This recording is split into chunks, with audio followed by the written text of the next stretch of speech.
கர்த்தர் இயேசு கிறிஸ்து நாமத்திலே உங்கள் அனைவருக்கும் வாழ்த்துக்கள். இந்த நாளிலே கர்த்தர் உங்களோடு இருந்து உங்களை கொண்டு பெரிய காரியங்களை செய்ய போகிறாரு.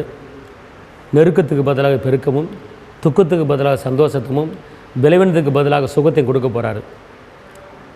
இந்த கால வேளையிலே உங்கள் உள்ளத்துக்குள்ளே ஒரு தேவ சமாதானம் கடந்து வருகிறது. இந்த நாளுக்குண்டான ஒரு அற்புதமான ஒரு உயிரிழ வார்த்தை சங்கீதம் 145:19. அவர் தமக்கு பயந்தவருடைய விருப்பத்தின்படி செய்து அவர்கள் கூப்பிடுதலை கேட்டு அவர் ரட்சிக்கிறார். அவர் தமக்கு பயந்தவருடைய விருப்பத்தின்படி செய்து அப்போ நான் என்ன சொல்கிறேன்னா, கர்த்தர் வந்து நம்முடைய விருப்பத்தை செய்வேங்கிறாரு.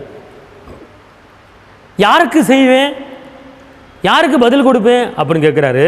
தமக்கு பயந்தவருடைய விருப்பம். அப்புறம் என்ன அர்த்தம் தெரியுமா? இந்த வசனம் என்ன சொல்லுது? யாரெல்லாம் கர்த்தருக்கு பயந்து நடக்கிறாங்களோ அவங்களுக்கு அவர்கள் விருப்பத்தை நிறைவேற்றுவேன், அவர்கள் விருப்பத்தை நிறைவேற்றுவேன். அப்போனா யார் விருப்பத்தை நிறைவேற்ற? யாரெல்லாம் கர்த்தருக்கு பயந்து நடக்கிறார்களோ அவர்களுக்கு அவர்கள் விருப்பத்தை நிறைவேற்றுவேன் அப்படிங்கிறாரு.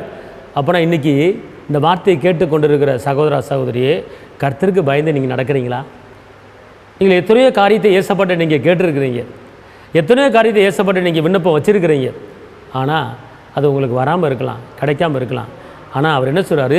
எனக்கு நீங்கள் பயந்து நடக்கிறவர்களுக்கு விருப்பத்தை நிறைவேற்றுங்கிறார். அப்போ நான் என்ன அர்த்தம் தெரியுமா? பயப்படுறதுன்னு என்ன அர்த்தம்? தீமையை வெறுப்பதே, நீதிமொழியில் ஒரு வசனம் இருக்கிறது, தீமையை வெறுப்பதே கர்த்தருக்கு பயப்படுகிற பயம். அப்போ நான் கர்த்தர் உங்கள் ஜெபத்தை கேட்டு உங்களுக்கு பதில் தர வேண்டுமா? இந்த உலகத்தில் இருக்கிற அத்தனை தீமைகளையும் நீங்கள் வெறுத்து விடுங்க. இந்த உலகத்தில் எத்தனை தீமை இருக்கோ அத்தனை தீமையை வெறுத்து விட்டுட்டு நீங்கள் ஏசப்பாடு கேளுங்க, கண்டிப்பாக உங்களுக்கு அற்புதம் செய்வார். தீமைகளை வச்சுக்கொண்டு நீங்கள் கேட்காதீங்க, தீமைகளை நினைத்து கொண்டு, தீமைகளை தியானம் பண்ணி கொண்டு நீங்கள் கேட்காதீங்க. தீமை நீங்களே வெறுத்து ஒதுக்கி தள்ளுங்க.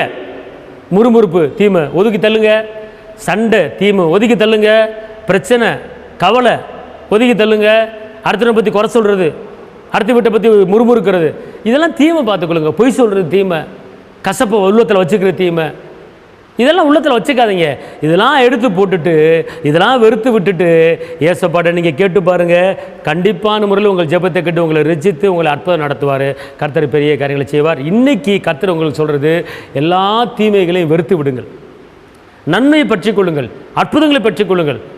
தீமையை கண் முன்னால் வைக்காது என்று சங்கீதத்தில் சொல்லப்பட்டிருக்கிறது. அற்புதங்களை கண்ணு முன்னால் வைங்க, அதிசயங்களை கண்ணு முன்னால் வைங்க, உயர்வை கண்ணு முன்னால் வைங்க, வெற்றியை கண்ணு முன்னால் வைங்க, விடுதலையை கண்ணு முன்னால் வைங்க. கண்டிப்பாக நீங்கள் எதை பார்க்குறீங்களோ அது உங்களுக்கு நடக்கும். உங்களுக்கு நான் ஜெபிக்கிறேன். தகப்பனே இயேசு மகாராஜா, நன்றி உள்ளத்தோடுமே துதிக்கிறேன், ஸ்தோத்திரிக்கிறேன்.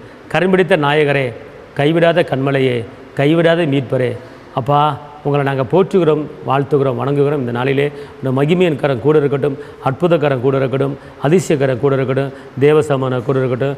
இரத்த கோட்டைகளை மறைத்துக்கொள்ளுங்க, ஆஸ்வதிங்க, பலப்படுத்துங்க. இயேசுவின் நாமத்தில் பிதாவே, ஆமென். கர்த்தர் உங்களை ஆஸ்வதிப்பார். அல்லேலூயா.